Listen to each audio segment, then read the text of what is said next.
quoting from your own words, you told us that majority of the mental illnesses come from something that happened to us from a young age. And after discussing how we can try to peruse through mental health issues as grown-ups, how are we supposed to take care of ourselves and take care of others in a mental health perspective, that would only solve the problem for now. And I think it is important for us to see how can we solve this mental health issue with the coming generation. How can we preserve the mental health of children? How do we make sure that the cycle is not repeating? The mental illnesses we are facing because of something that happened to us at a young stage, was it on purpose? Was there someone behind my mental health issue right now because of the behavior, the way they treated me when I was still young? If that is the case, I think it is important for us to address how we nurture the coming generation in terms of preserving their mental health. How do we nurture and preserve the mental health of the young generation? It's like you're indirectly guiding us to be conscious when it comes to victimizing our offsprings, or maybe the coming generation, just because we were in the same experience. Yes, sometimes maybe. Sometimes someone might be saying, I went through this and I made it in life. I made it in life. So I'm sure you are supposed to go through the same. Yeah. And maybe because mental health issues are also relative. Something that can traumatize you can easily not traumatize me. Like you can see this by reaction when an accident happens in front of someone. Someone might even fail to continue with their day. They're already affected. But some people look at it and they continue with their day-to-day lives. So you don't assume simply because you made it through that traumatizing situation that everyone is going to find it easy to peruse through. Actually, it is kind of sensitive because scientifically proved many of our mental illnesses are sourced from childhood. And as we grow up, I think we need to also appreciate the fact that if you are aware of the mental health right now, I think everyone needs to prioritize not sending it to the next generation. The coming generation. Yeah, the coming generation. At least let it stop with you because you're aware about it, and let others not be victimized in the same way by at least making the environment clean for them. But I think this can be achieved by something like active listening, setting rules and not ultimatums, something like that. Thank you for talking about active listening. I told you I'm a proud student of the Quran, and when I look at passages, ayat in the Quran, I just don't look at them literally. Sometimes I'm forced to think about them the other side of the coin. When a 10-year-old Yusuf comes to a 70-80-year-old Yaqub alayhi salam with a dream. يا أبتي إني رأيت 11 كوكبا والشمس والقمر رأيتهم لي ساجدين. Oh dad, I saw a dream, blah blah blah. Now you can imagine if there is anyone anywhere. Maybe we come from Muslim majority families. Maybe some few are coming from other backgrounds. But imagine you talking to your father at 10 years old, 7 years old about a dream. What would be the response from your dad? The response would be, okay, please go play with your mother. Please. The dad will obviously disregard because he thinks he has a lot of things to deal with. And when Yaqub actively listens to his son, Yusuf, he gives him this ear and he pays attention to him. And when I talk about fathers, it really hits different because I've opened the Quran and the stories of parenting are not with mothers. They are with fathers. When you talk about Yaqub, when you talk about Ibrahim, when you talk about Luqman, the mothers are there in the Quran, but we don't learn parenting in the Quran through the mothers. Because just like I told you, Allah teaches you what you couldn't know of your own. It is like parenting in the mothers is natural. But Allah puts parenting in the Quran basically on the fathers because fathers don't know how to do it in most cases. So when we say active listening, we're actually not talking to the mothers in most cases, because mothers do that. They actively do that. Yeah, but we are talking to the dads here, And- because if you don't listen to, because sometimes why do parents, especially fathers, disregard what a young child is telling them? It is because they see no sense in them. That's what I assume. They see no, maybe the child is narrating At to you that how, point. how they played at school. Yeah.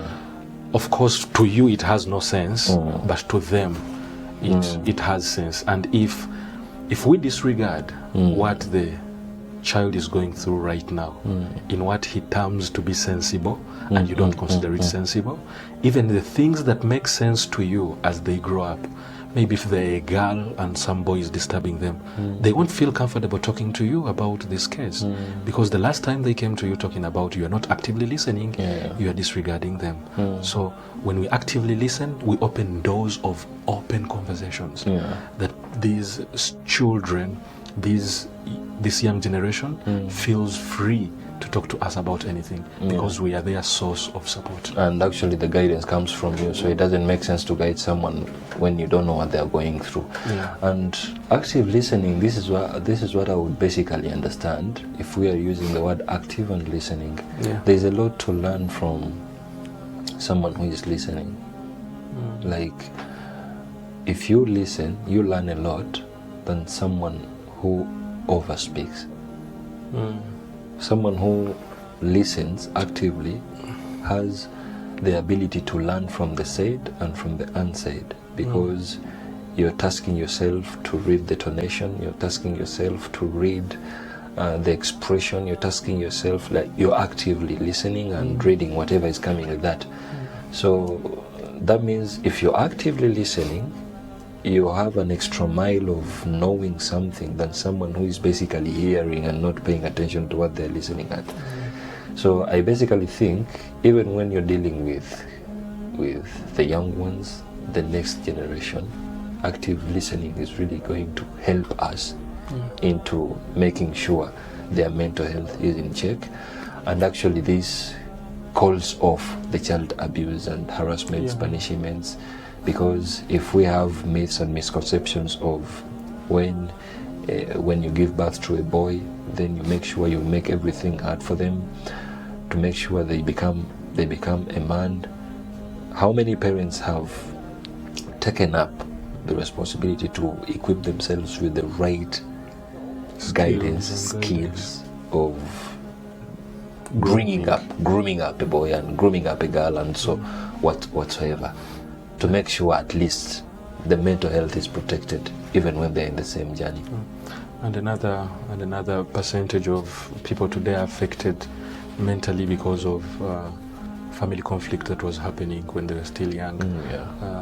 Mom and dad were not in good terms. Mom was talking ill about dad was talking ill. Things, maybe they fight in front of the child, and believe me or not, that thing affects the child in one way or the other. And when this conflict is on the rise, it means in the long run this child is going to be affected. He's going to be a father tomorrow. He's going to be a father tomorrow. He's going to be a husband tomorrow.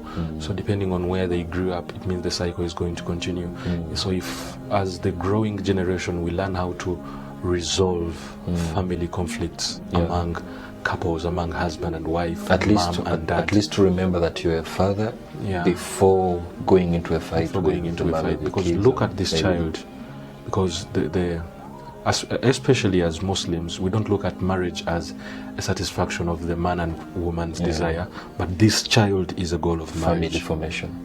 This child is, and we are destroying the family in the name of preserving what we think is right.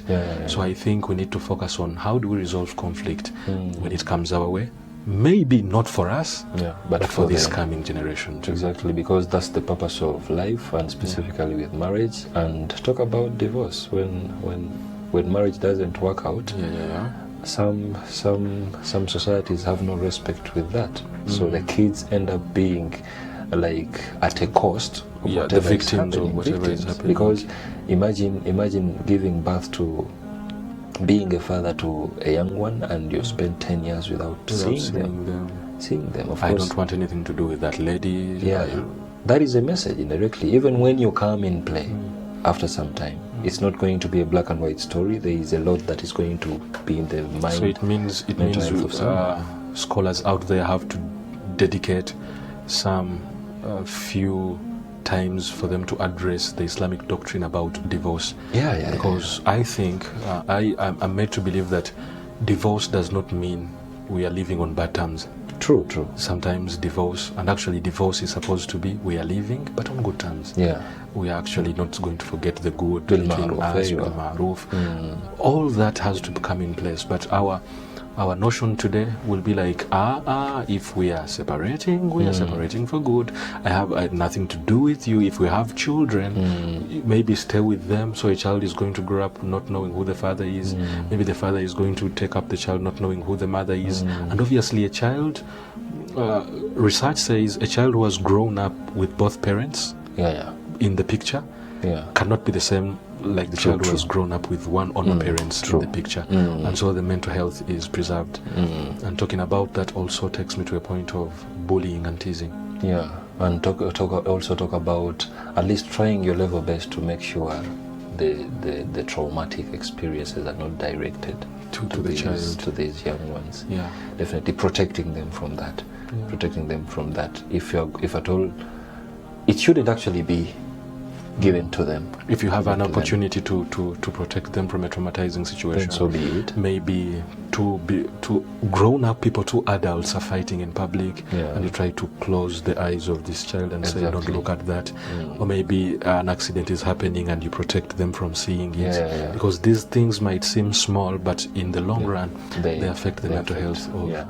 So I think with that direction, our young generation is protected.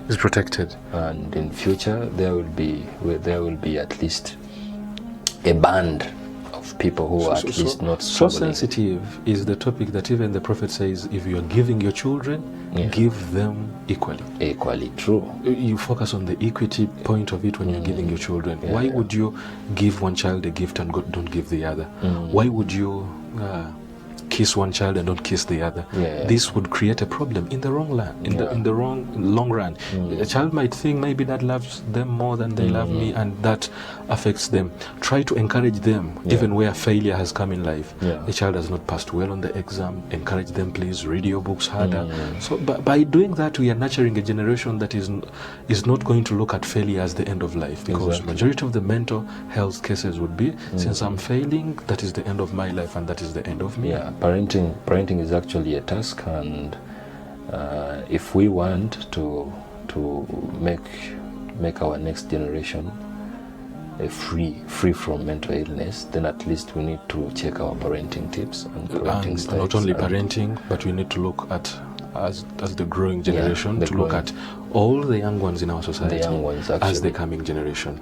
I need to look at them. How do I preserve it? Remember the Prophet, I don't know whether it was you telling me that the Prophet was moving with this young girl who was holding his two fingers, moving around Medina. And I'm like, the Prophet is not the father of this young girl, but still he's looking at protecting, giving them company, showing them that they matter. This young child, it was something at one point special. Playing with the little ones, and that gives them encouragement, momentum, a sense of belonging that you can find in nowhere, especially when they are getting this from someone who is grown up. They least expect that, and we're supposed to give them that to groom them into a generation that is not going to battle a lot with I actually think that's why the Prophet ﷺ, as he continuously used to supplicate for all generations after him.